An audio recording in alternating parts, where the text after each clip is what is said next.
In doing so, Jasmine Crockett made sure to give our party a talking to they really need. Democrats, I need y'all to listen to me clearly when I say that once we get control back, we have to be just as aggressive, if not more aggressive than the Republicans, to do right by the people. It is time for us to rebuild the trust with the American people. Unfortunately, they did not trust us, and that's exactly why we got here. It's not because Donald Trump is so great. It's not because he put up such great numbers. Unfortunately, so many Democrats stayed at home because they just did not believe that we would fight for them. But this is why I'm so proud of my former colleagues from the state house, because Texas Democrats, well, we do everything bigger in Texas, including fight as Democrats. So let's talk about what happens here. And I think this might be why some people across the country are struggling with this.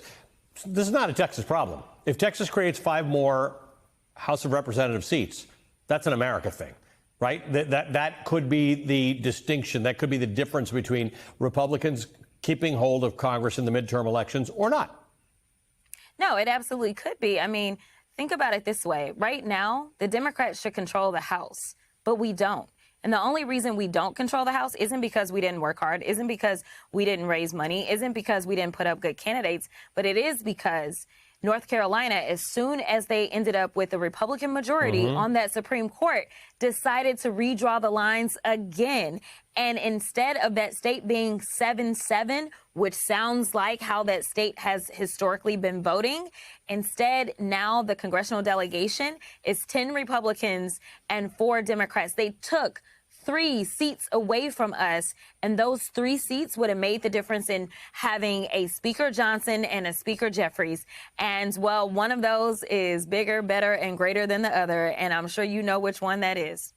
Let's talk about what the options are here. California is looking at an option that says, let's put this to a vote and let the voters say that they've got a right to do mid-decade redistricting. New York is ready to trigger a bill that says if somebody else does it, we can fight back. Illinois, of course, being particularly helpful to those Texas Democrats, who, by the way, Senator John Cornyn has asked the FBI to get involved and find, arrest, or bring back the Texas legislators.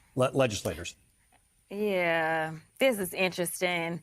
Clearly, my senator. Now, listen, I'm about to tell all of MSNBC a secret. I actually don't hate Senator Cornyn at all. And right now, what we have is a senator who actually is a real Republican who's doing everything that he can to make it seem like he's a MAGA Republican so that he can get through his primary. But Senator Cornyn, this is not him. This is somebody that sat on our Supreme Court in the state of Texas. This is somebody who typically works in a very bipartisan way, unlike Senator Cruz. This is somebody who is literally doing everything that he can to hopefully get some of that MAGA base that is riled up to vote for our corrupt attorney general, because now I'm convinced the only way that you can succeed with MAGA is you got to cheat on your wife.